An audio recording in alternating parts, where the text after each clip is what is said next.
ಇನ್ನು ಸಿದ್ದೇಶ್ವರ ಶ್ರೀಗಳ ಜ್ಞಾನ ದೇಹ ಇಟ್ಟಿರುವ ವಿಜಯಪುರ ಸೈನಿಕ ಶಾಲೆಯತ್ತ ಭಕ್ತರ ದಂಡೆ ಹರಿದು ಬರ್ತಾ ಇದೆ. ಈ ಬಗ್ಗೆ ನಮ್ಮ ಪ್ರತಿನಿಧಿ ಶರಣು ಹಂಪಿ ಮಾಹಿತಿ ನೀಡಿದ್ದಾರೆ. ಬನ್ನಿ ನೋಡೋಣ. ಖ್ಯಾತ ಪ್ರವಚನಕಾರರು, ನಡೆದಾಡುವ ದೇವರು ಸಿದ್ದೇಶ್ವರ ಶ್ರೀಗಳು ಇನ್ನು ನಮ್ಮ ಜೊತೆಗಿಲ್ಲ. ಭೌತಿಕವಾಗಿ ಇಲ್ಲದೇ ಇದ್ರು ಅವರ ಸನ್ಮಾರ್ಗಗಳ ಜೊತೆಗೆ ನಾವು ಮುಂದುವರಿಬೇಕಾಗಿದೆ.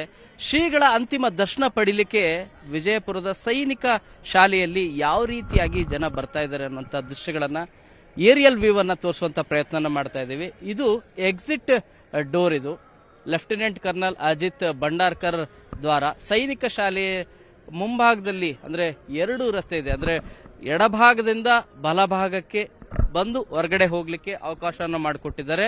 ತುಂಬಾ ಸುಸಜ್ಜಿತವಾದಂತ ವ್ಯವಸ್ಥೆಯನ್ನ ಮಾಡ್ತಿರೋದು.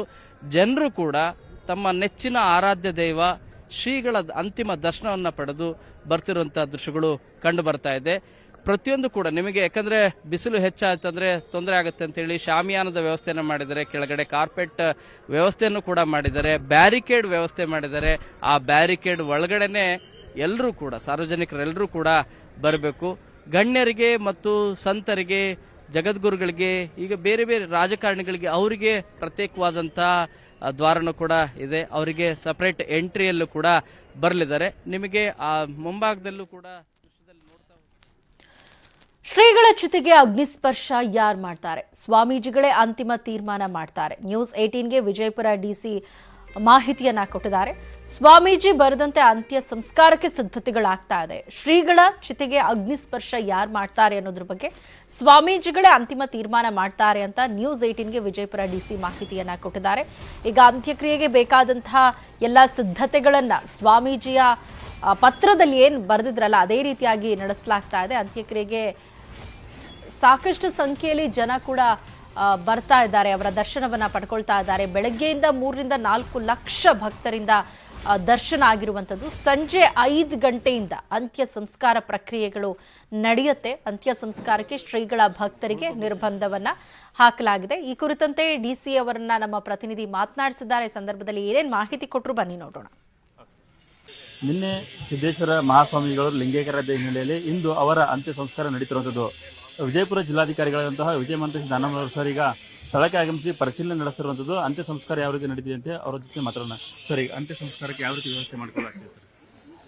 ಈಗಾಗಲೇ ನಾವು ಸಾರ್ವಜನಿಕರ ದರ್ಶನಕ್ಕಾಗಿ ಸೈನಿಕ ಶಾಲೆಯಲ್ಲಿ ವ್ಯವಸ್ಥೆಯನ್ನು ಮಾಡಿದ್ದೇವೆ.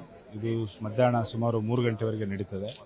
3 ಗಂಟೆ ನಂತರ ಅಲ್ಲಿ ಸಕಲ ಸರ್ಕಾರಿ ಗೌರವನ ಕೊಟ್ಟ ನಂತರ 4 ಗಂಟೆಗೆ ಅಲ್ಲಿ ಅಂತಿಮ ಯಾತ್ರೆ ಪ್ರಾರಂಭ ಆಗ್ತದೆ. ಸಂಜೆ 5 ಗಂಟೆಗೆ ಆ ಒಂದು ಪಾರ್ಥಿವ ಶರೀರ ಮತ್ತೆ ಪುನಃ ಈ ಆಶ್ರಮಕ್ಕೆ ಬರ್ತದೆ. ಬಂದ ನಂತರ ಇಲ್ಲಿ ವಿಧಿವಿಧಾನಗಳ ಮೂಲಕ ಕೊನೆಯ ಅಂತ್ಯಕ್ರಿಯೆಯನ್ನು ಮಾಡಲಾಗ್ತದೆ.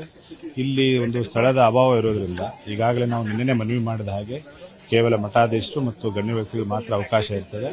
ಹೀಗಾಗಿ ಸಾರ್ವಜನಿಕರು ಆದಷ್ಟು ತಮ್ಮ ಅಂತಿಮ ನಮನವನ್ನು ಈಗಾಗಲೇ ಏನು ಸೈನಿಕ ಶಾಲೆ ನಾವು ಏರ್ಪಾಡು ಮಾಡಿದ್ವಿ ಅಲ್ಲಿ ಸಲ್ಲಿಸಬೇಕು ಮತ್ತು ಮೆರವಣಿಗೆ ಸಂದರ್ಭದಲ್ಲಿ ಸಹ ರಸ್ತೆ ಬದಿಗಳು ನಿಂತುಕೊಂಡು ಸಹ ಸಲ್ಲಿಸಬೇಕು ಅಂತೇಳಿ ಈಗಾಗಲೇ ನಾವು ಮನವಿ ಮಾಡಿದೆ.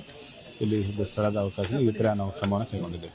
ಸರ್, ಅಂತ್ಯ ಸಂಸ್ಕಾರ ಯಾರು ಮಾಡ್ತಾರೆ? ಅಂದ್ರೆ ಚಿತೆಗೆ ಅಗ್ನಿಸ್ಪರ್ಶ ಮಾಡೋದು ಯಾರು ನಿರ್ಧಾರ ಆಗಿದೆ ಸರ್?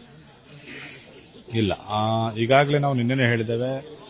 ಶ್ರೀಗಳು ಬರೆದಟ್ಟ ವಿಲ್ ಪ್ರಕಾರ ಅವರು ಅಗ್ನಿಸ್ಪರ್ಶವನ್ನು ಮಾಡಬೇಕಂತ ಹೇಳಿದ್ದಾರೆ. ಆ ಪ್ರಕಾರ ಇಲ್ಲಿರುವಂತಹ ಏನು ಮಠಾಧೀಶರ ಅಧ್ಯಕ್ಷರಿದ್ದಾರೆ ಅವರೆಲ್ಲ ತೀರ್ಮಾನಗೊಂಡಿದ್ದಾರೆ. ಆ ಪ್ರಕಾರ ಈ ಎಲ್ಲ ಒಂದು ಖಾಸಗಿ ಪ್ರಕ್ರಿಯೆ ಆಗೋದ್ರಿಂದ ಇದನ್ನ ಅವರೇ ನೆರವೇರಿಸ್ತಾರೆ. ಇದ್ರಲ್ಲಿ ನಮ್ದು ಯಾವುದು ಪಾತ್ರ ಇರೋದಿಲ್ಲ. ಸರ್, ಈ ಭದ್ರತೆ ಸಂಬಂಧಪಟ್ಟಂಗೆ ಜೊತೆಗೆ ಈಗ ಇಲ್ಲಿ ಭಕ್ತರು ಹೆಚ್ಚಿನ ಸಂಖ್ಯೆಯಲ್ಲಿ ಬರಬಾರ್ದು ಅಂತ ಮನವಿ ಮಾಡಿದ್ದಾರೆ, ಆದ್ರೂ ಬರ್ತಾ ಇದ್ದಾರೆ ಸರ್? ಇಲ್ಲ, ಈಗಾಗಲೇ ಮನವಿ ಮಾಡಿದ್ದೇವೆ. ಇಲ್ಲಿಯವರೆಗೆ ತಾವೆಲ್ಲ ನೋಡಿದ್ರಿ, ಯಾವುದೇ ರೀತಿಯ ಗೊಂದಲವಿಲ್ಲದೆ ಎಲ್ಲ ಭಕ್ತಾದಿಗಳು ಬಹಳಷ್ಟು ಸಹಕಾರ ಕೊಟ್ಟಿದ್ದಾರೆ. ನಮ್ಮ ಅಂದಾಜು ಪ್ರಕಾರ ಸುಮಾರು 3 ಲಕ್ಷ ಜನ ರಾತ್ರಿನೇ ದರ್ಶನ ತಗೊಂಡಿದ್ದಾರೆ. ಈಗಲೂ ಬೆಳಗ್ಗೆ ಸುಮಾರು 3 ರಿಂದ 4 ಲಕ್ಷ ತಗೊಂಡಿದ್ದಾರೆ. ಒಟ್ಟಾರೆ ಯಾವುದೇ ರೀತಿಯ ಲೋಪದೋಷ ಇಲ್ಲದೆ ನಡೀತಾ ಇದೆ. ನಮಗೆ ನಂಬಿಕೆ ಇದೆ ಭಕ್ತಾದಿಗಳು ನಮಗೆ ಇದೇ ರೀತಿ ಸಹಕಾರ ಕೊಡ್ತಾರಂತ. ನಾವು ಈಗಾಗಲೇ ಮನವಿಯನ್ನು ಮಾಡಿದ್ದೇವೆ ಮತ್ತು ವಿಶೇಷವಾಗಿ ಇದೇನು ಆಶ್ರಮದಲ್ಲಿ ಕೊನೆಯ ಹಂತದಲ್ಲಿ ಏನು ಅಂತ್ಯಕ್ರಿಯೆಯಲ್ಲಿ ಭಾಗವಹಿಸ್ತಾರೆ ಅವ್ರಿಗೆ ವಿಶೇಷ ನಾವು ಬಸ್ಗಳ ಮುಖೇನ ಅವ್ರನ್ನ ಇಲ್ಲಿ ಒಳಗೆ ತರುವಂಥ ಕೆಲಸ ಮಾಡ್ತಾ ಇದ್ದೇವೆ. ಇನ್ನಿತರೆ ಸಾರ್ವಜನಿಕರಿಗೆ ಈ ಆಶ್ರಮದ ಏನು ಒಂದು ದೂರದಿಂದಲೇ ನಾವು ಅವರಿಗೆ ಒಂದು ನಿರ್ಬಂಧವನ್ನು ಹಾಕ್ತೇವೆ. ಇದು ವಿಜಯಪುರ ಜಿಲ್ಲಾಧಿಕಾರಿಗಳಾದಂತಹ ಡಾಕ್ಟರ್ ವಿಜಯ ಮಾಂತೇಶ್ವರ್ ಸರ್ ಅವರು ಮತ್ತು ಗುರುರಾಜ್, ನ್ಯೂಸ್ 18 ಕನ್ನಡ, ವಿಜಯಪುರ.